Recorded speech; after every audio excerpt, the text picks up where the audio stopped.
Tolong Ustaz bacakan niat puasa sunat Senin Kamis yang digabung dengan puasa Daud dan puasa pengganti bukan Ramadan.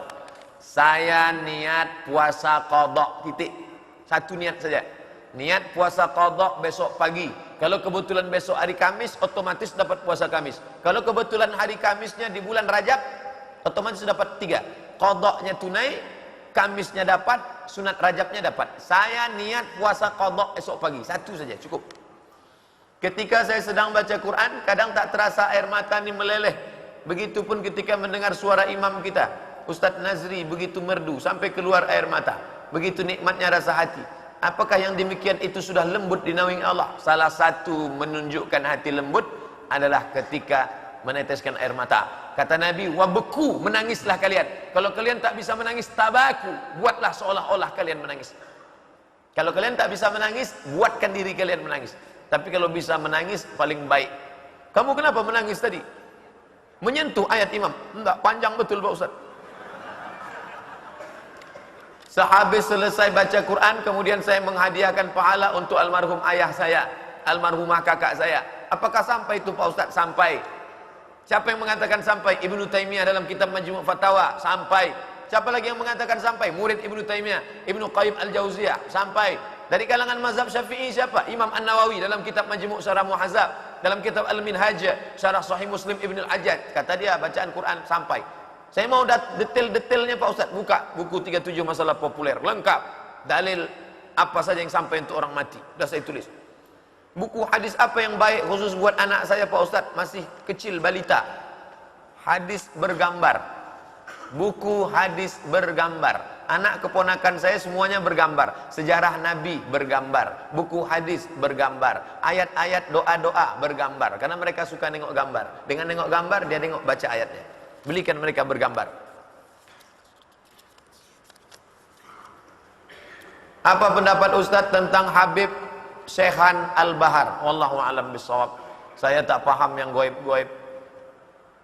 Saya hanya menengok yang zahir. Nahnu nahkumu bi zawahir wallahi tawassal sarair. Ada orang yang bisa tuajuh menengok batin segala macam. Saya tak paham. Saya hanya menengok yang zahir.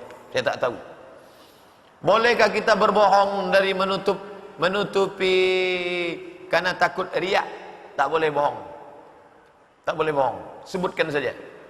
Kamu tadi malam kenapa tak ngangkat HP saya? Saya sedang sholat tahajud. Tak boleh bohong. Gara-gara menjawab itu saya jadi riak Pak Ustaz? Tidak riak. Tarkul amal li ajlin nas riak. Tak jadi beramal karena takut dipuji orang baru riak. Wal amal li ajlihim syirik. Beramal karena ingin dipuji orang syirik. Sebut aja saya tahajud. Yang tak boleh itu tadi malam itu berapa kali kawan nelpon saya nggak bisa ngangkat. Maklumlah sedang tahajud.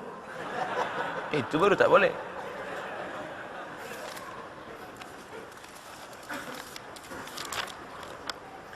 Dahulu saya waktu masih muda banyak sekali melakukan dosa yang berhubungan dengan orang, seperti mengambil harta orang, ghibah, mengolok-olok orang.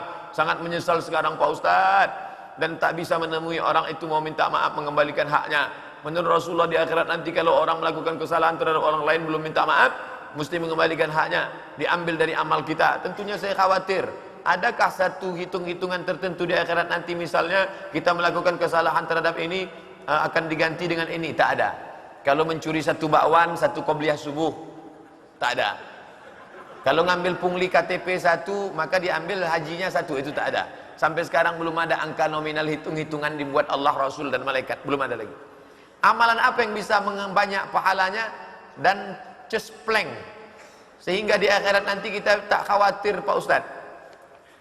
Datang orang bertanya ke Syekh Ibnu Utsaimin, saya dulu tugas di satu daerah. Di situ saya banyak melakukan pungli. Sekarang saya sudah pensiun, berhenti. Bagaimana cara tobatnya? Hitung berapa dulu dimakan duit orang, balikkan menurut harga emas. Dulu kerja di mana? Tahun 80-an. Di mana kerja? Di sana. Banyak ngutip pungli, KTP, surat tanah, segala macam. Sekarang mau tobat, hitung berapa duit orang itu, balikkan menurut harga emas. 10.000 tahun 80, berapa waktu itu nilai nominal emasnya, balikkan ke sekarang, serahkan ke 4 lembaga yang dinikmati orang banyak, masolih ammah, rumah yatim, panti jompo, fakir miskin, masjid. Niatnya bukan niat sedekah, mengembalikan uang umat kepada umat, habis itu taubat nasuha. Jadi jangan sangka astaghfirullah rabbal baraya selesai. Misalnya karena kesibukan kita baru melaksanakan sholat zuhur jam 2. Ini jangan ulang lagi. Jangan ulang lagi. Ini banyak betul, dah 2 nih. Satu sholat subuh jam 6. Ini sholat zuhur jam 2. Jangan ulang lagi. Karena kesibukan, tak ada yang lebih sibuk. Kita ini sibuk semua. Kapan kita tak sibuk? Nantilah sholat on time setelah pensiun. Nanti tak ada. Pokoknya laksanakan. Apakah boleh melaksanakan sholat rawatib qabliyah? Qabliyah itu tetap dilaksanakan kapanpun selama masih ada waktu. Jika kita melaksanakan sholat tahajud pada setiap menuju 2 rakaat berikutnya, apakah diperbolehkan melakukan kegiatan lain seperti baca buku, nonton TV? Nonton TV jangan, baca buku oke. Jangan pula setelah 2 rakaat nengok dangdut dulu. 2 rakaat baca Quran, berzikir, boleh. Apa dalilnya? Sahabat ketika tarawih selesai 2 rakaat mereka tawaf. Selesai 2 rakaat mereka tawaf. Itu dalil kata Syekh Atiyah Saqar boleh setelah 2 rakaat berzikir. Subhanal malikil ma'bud, subhanal malikil mawjud, subhanal malikil hayyul ladzi la yanamu wa la yamutu wa la yafutu abada, subbuhun quddus rabbuna wa rabbul malaikati war ruh. Karena kalau tawaf boleh maka zikir pun boleh. Qiyas dalilnya. Begitu kata Syekh Atiyah Saqar dalam kitab judulnya Fatawa Al-Azhar. Bagaimana Al-Quran menggambarkan terhadap sosok ulama, Ustaz? Siapa itu ulama? Innama yakhshallaha min ibadihil ulama. Takut kepada Allah. Berilmu, takut kepada Allah. Ilmunya banyak tapi tak takut kepada Allah, bukan ulama. Innama yakhshallaha min ibadihil ulama.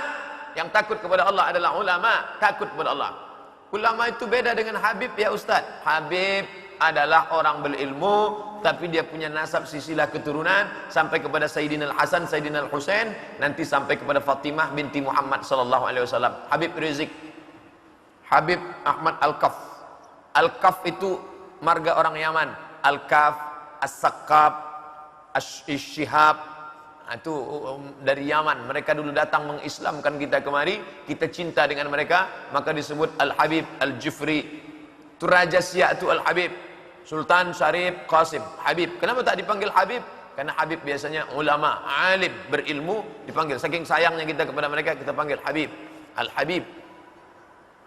Sekarang Habib yang paling terkenal nomor 1 di dunia, Al-Habib Umar bin Hafiz dari Tarim, Hadramaut, Yaman. Yang masih muda energik, Al-Habib Ali Al-Jifri. Al-Habib Ali Al-Jifri, masyhur.